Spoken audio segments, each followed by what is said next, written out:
Hello, everybody. Today we will talk about transient trifascicular block in cats and with some example also for dogs. This is a case series that we published a few years ago, just in 2018, with my former American residents, Dr. Oxford and Dr. Giacomazzi, together with my coworker, Cindy Moise. So to start talking about bundle branch block, I would like just to review with you the anatomy of the conduction system in dogs and cats. This is usually considered trifascicular. Trifascicular because you have three main bundles. So you have the right bundle here in the right ventricle. This is the proximal part and this is the distal part of the right bundle. Then we have a truncular region of the left bundle, is also called pre-divisional. So before the division into a left posterior, this is the posterior bundle, and this is the anterior bundle of the left fascicle. So it's very important that there is a different vulnerability, either anatomical or electrical. So usually when the bundles are very thin and very superficial, they are more prone to have any form of block. So for example, right bundle is usually in the proximal part is very resistant to any damage, while in the distal part you can have very frequently damage in the distal area. Then you have the truncular area before the division. This is usually considered resistant to block. And then we have the posterior fascicle that is here just in the inflow area of the left ventricle. This is very, very rare to see any block because it's very short and thick. And then you have the left anterior fascicle. This is an area in the outflow tract of the left ventricle. So this area is more easy to be damaged, for example, for any disease of the left ventricle, particularly in cats.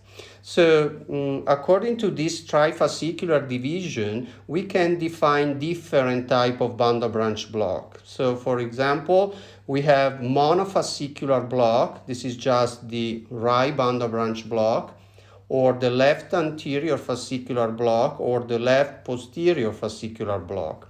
Then we can have the bifascicular block. The most common bifascicular block is the pre-divisional. So there is a block right here before the division into posterior and anterior. And then another very common type of fascicular block is an association between the left anterior and the left and the right bundle branch block. So this is the bifascicular. Then we call trifascicular block when you have in different ECG or in the same ECG an alternation in block. So you can have a right bundle alternating with the left anterior block, or a right bundle alternating with a truncular pre-divisional block, or an alternation between left anterior fascicular block and maybe left anterior plus right bundle, and then truncular. So this is all the difference. So we can go back now to the our case series where we analyze the trifascicular block in cats. So when you have bundle branch block in cats, this is very common, particularly in cats with myocarditis. There is a new vision about some acute form of hypertrophic cardiomyopathy induced by edema of the myocardium that can compress the fascicles, and so you can have bundle branch block during the acute phase of myocarditis due to edema, or you can have degeneration of the conduction system due to fibrosis of the conduction system, and this is usually due in old cat or in old dog. This is just a degeneration. So if we start from this case series, and then I can show you some other examples. So in the acute phase of myocarditis, the compression of the bundle can induce some form of transient AV block. So we have the hypertrophy that is transient, and also the amount of compression of the bundle is also transient. As soon as the edema disappear, and this usually take 1 month, from 15 days to 1 month, and then usually you have a normal conduction back. So if we start with the first case, this was one cat that has some hypertrophic cardiomyopathy with pulmonary edema, and we can start with the ECG of this cat here. As you can see, when we saw the cat, he has a prolonged conduction along the AV node. You can see here there is a prolongation of the PQ interval, or in this case PR interval, a wide QRS complex for a cat because it's more than 40 milliseconds. So the first thing is to understand if there is AV association, and since the AV conduction it's always the same, we can suppose that is a normal sinus rhythm conducting with some form of bundle branch block. So now when we look at the sixth lead, we know that in cats sometimes we can do precordial. Usually we use precordial for V1, placing the right first intercostal space, just like in dog. And then we can use V2 and V4. Usually this is enough for cat. But in most cats, particularly in the old days, we just did the 6-lead system, as you can see here. And so what happened in this particular case, we have a deep S in 2, 3, and AVF, but then we saw that we can see there is a classical appearance of a left anterior fascicular block because we have a Q that is an alteration of the first vector, and instead of having the septal vector that is going from left to right, inferior to superior, then we have a change of the activation that is maintained by the posterior fascicle, and this will induce a Q wave in lead AVL. And then there is a shift of the exit toward the left, as you can see here, because you have positive AVL and positive lead 1. But the problem for not to be just a left anterior fascicular block is because we have some exit shift toward the right. And as you can see here, AVR is also positive. And then another important thing is that we don't have a narrow QRS complex. Usually with left anterior fascicular block, you have a narrow QRS complex, while here we have a wide QRS complex. So for this reason, because you have a positive AVR and also you have a wide QRS complex, you have to think a bifascicular block. So an association between left anterior and right bundle branch block. If we would have done a V1 in such a case, we could see the presence of RR prime morphology that is typical. So this cat has a first degree AV block with a bifascicular block, and then suddenly we have a third degree AV block. You see P wave dissociated here now.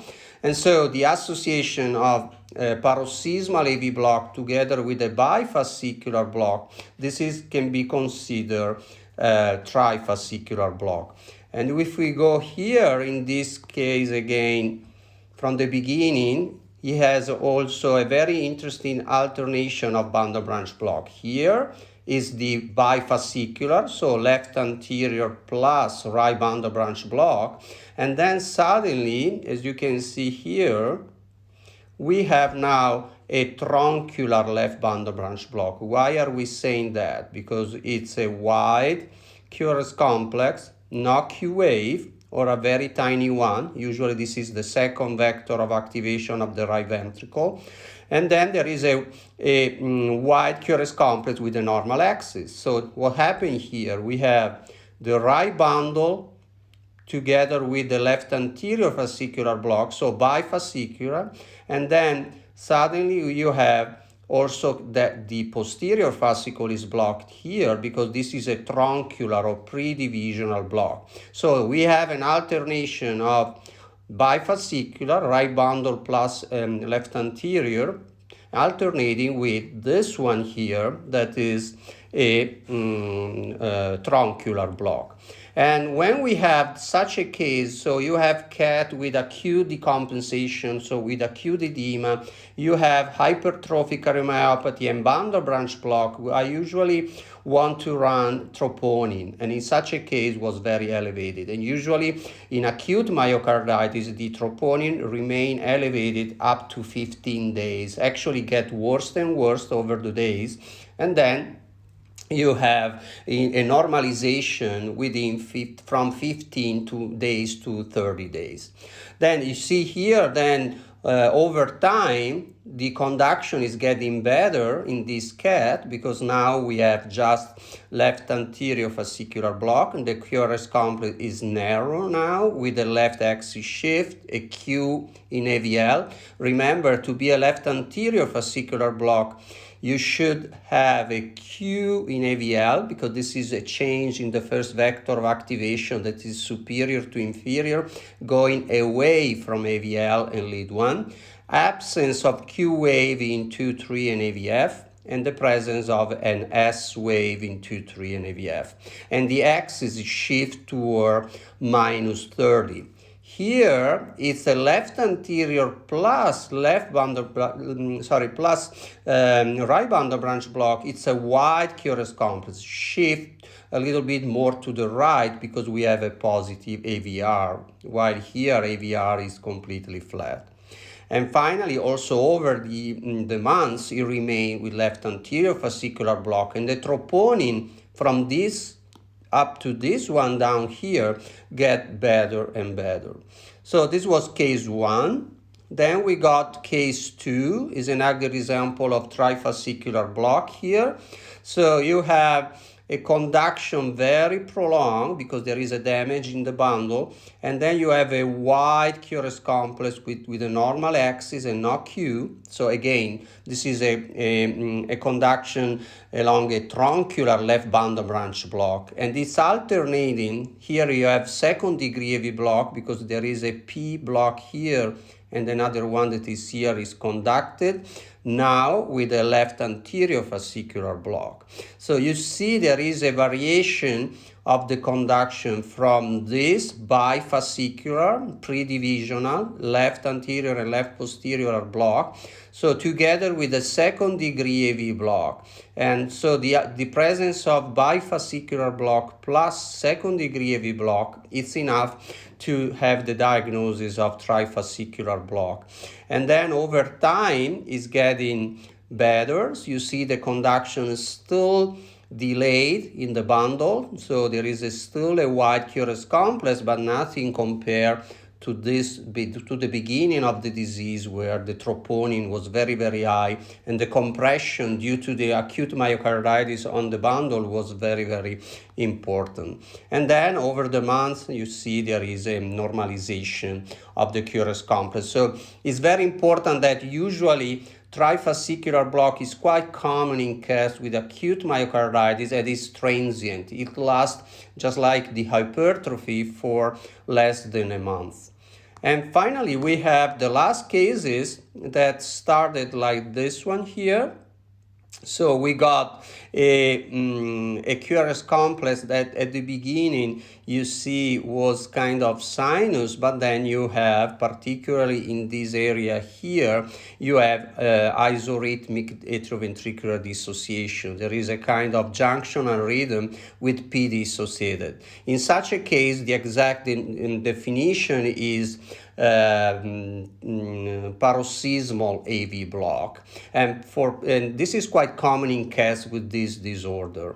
And then if we go back here again, we have this example here where you have a right axis shift. So it's very important. You have a wide QRS complex with a normal conducting, so P and QRS complex. Then you have AVR that is taller than AVL, and lead 1 is negative. So this is a pure proximal or complete right bundle branch block, because when you have left anterior plus right bundle branch block, usually AVL is taller than AVR and V1 should be positive. Remember, the Q in AVL is the basis for left anterior fascicular block. In such a case, we have a negative V1, so the axis is shift toward AVR, that is the more positive. So we have complete right bundle branch block. Then over time, we got into a truncular left bundle branch block again, because now you have a wide QRS complex with no Q wave and with a normal axis. So this is a pre-divisional or truncular left bundle branch block. Remember, according to the vulnerability that I told you at the beginning of this talk, it's important that the truncular region, it's very, very rare to be damaged just in kind of physiological situation. So it's always a disease of the conduction system, either acute due to myocarditis or chronic due to degeneration.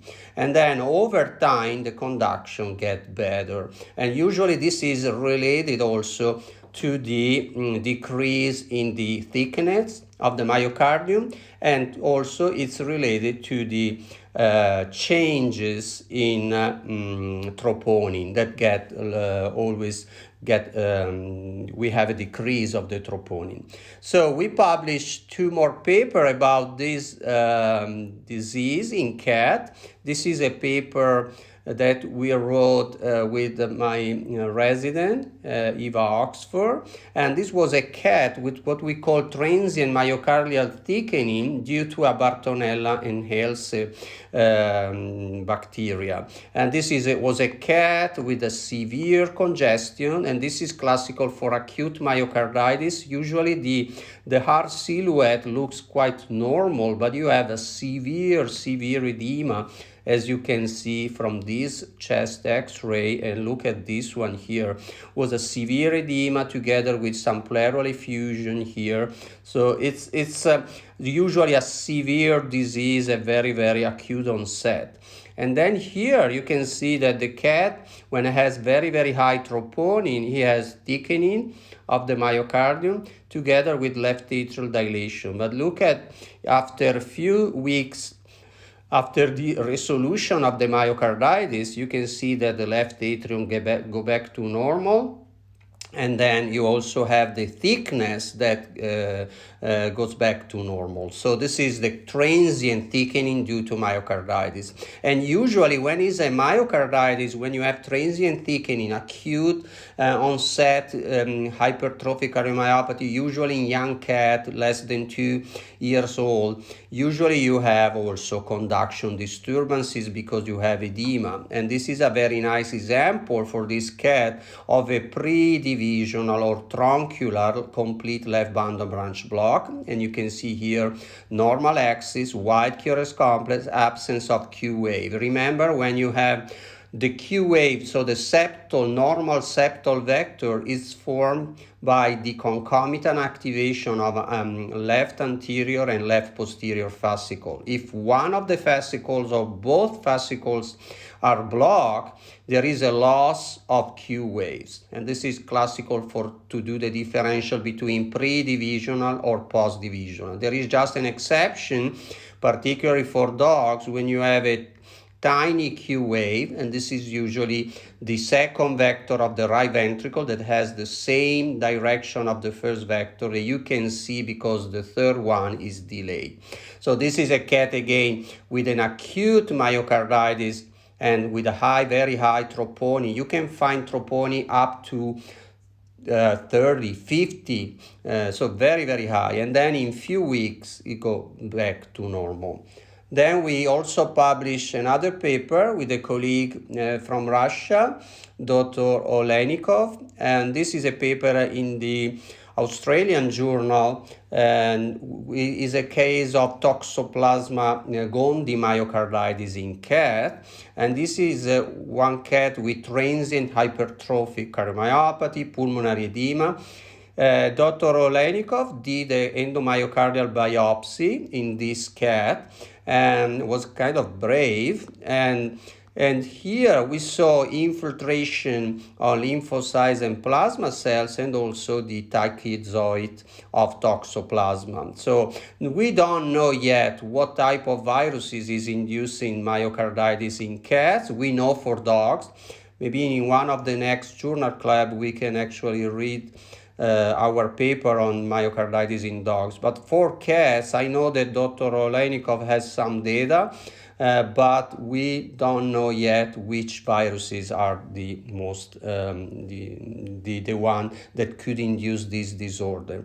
And finally, we also published a paper on Trifascicular Block in dogs, and this is a very nice example for dog 12-lead ECG. We have wide QRS complex that are conducted alternating with P wave that are blocked. So there is a second degree AV block with a bifascicular block. Why it's a bifascicular? Because we have a wide QRS complex with a normal axis, and so is a left bundle branch block. And then we have to add, is this pre-divisional or truncular, or is post-divisional? And you can say that according to the Q. So in such a case, you have a tiny Q that can be either be the normal septal. We don't have measurement yet to say if it's the normal first septal, so it's post-divisional, or if it's pre-divisional, this is the right ventricular activation. So I think that it's some we are trying to get in cases to have some measurement to say if the Q is the second vector and so it's a pre-divisional, or if the Q is the first vector and so it's post-divisional. But we don't have enough data for dogs to say exactly. But if you don't see Q, it's very likely that it's pre-divisional. If you see a very tiny Q less than 0.1 millivolt, can be pre-divisional. Otherwise, it's usually post-divisional, but it's still a bifascicular block. There is a question, if the troponin is elevated in this case, how will that affect the treatment? So usually troponin, can be elevated for several reasons, but in cats, when you have transient myocardial thickening together with bundle branch block, is very likely to be myocarditis. So we usually test Toxoplasma and Bartonella, but there are other pathogen, cardiotropic pathogen can induce it, but we don't know yet how to, because sometimes you can have the serological exam that are not positive, and sometimes it's difficult. So what we do usually, we follow the cats for at least 1 month, and we treat the acute edema, and in most of the cases there is a normal resolution of the disease without doing anything. And I don't see any other question.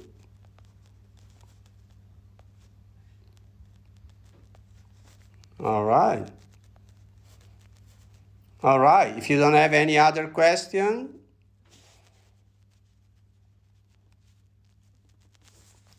just one. How long does it take for troponin to rise up and return to normal? So usually in acute myocarditis, this usually takes up to 1 month. So we also have a paper in dogs that we publish in Journal Veterinary Internal Medicine, and usually what happens is that around 15% of the dogs within 1 month, they go from third degree AV block to normal sinus rhythm. And this is again due to the edema, compressing the conduction system. But in most of the cases, troponin go back to normal together with the normal conduction and together with a resolution of the transient thickening within 1 month. Another question was, can you repeat post-divisional? So just rapidly, the difference between pre-divisional and post-divisional left bundle branch block. Again, both of them has a wide QRS complex with a normal axis. And this is the differential comes only looking at the Q in lead 2, 3, and AVF. So usually in the Q wave is the first vector. So is the activation of the septum due to the concomitant depolarization of the anterior and posterior fascicle. So the concomitant activation induced the first vector or septal vector that is coming from inferior to superior, left to right, and posterior to anterior. So in normal, see, if it's post-divisional, the Q remains because the activation of the fascicle is kind of normal, and then we have the block more distally. But if it's pre-divisional, usually either you don't have Q waves or you have a tiny Q waves. In our experience, we don't have enough data yet, but it's something less than 0.2 millivolt. And this is usually due to the activation of the right ventricle that usually, it's concomitant to the septal vector in normal situation. It's left to right, inferior to superior, and posterior to anterior. And so it's exactly very, very similar to the septal activation. But since you have a truncular block, so the third vector is delayed, you can see the second vector. And this is the only way is to differentiate pre-divisional from post-divisional. Have you ever met any kind of block in clinically normal cats? Sure, particularly left anterior fascicular block. And sometimes you can have distal right bundle branch block. So distal is a right axis deviation with a normal with a normal duration QRS complex. So it's important to define that the proximal bundle, so the proximal part of the right bundle, the truncular area, this is usually damaged in severe condition, either because of degeneration or because acute myocarditis.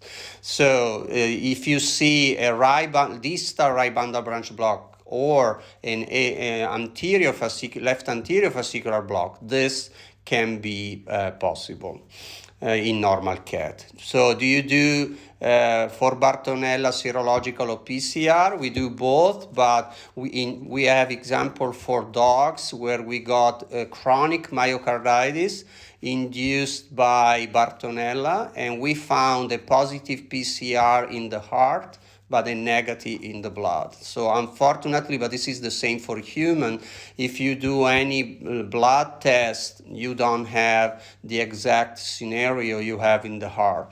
There is a experimental study in human where if you get blood from the right ventricle or the left ventricle, there you can find viruses or bacteria. But remember, in some form of myocarditis, usually it's very slow, and there is the amount of viruses are not enough to have a very high titer in the blood. And I think that was all. And if any of you don't have access to this paper, you can just write to me either here or in our Facebook group, and I can share with you the paper that we wrote. All right? Okay. Thank you all to spend this 10, actually was half an hour with me. Bye-bye. Bye-bye.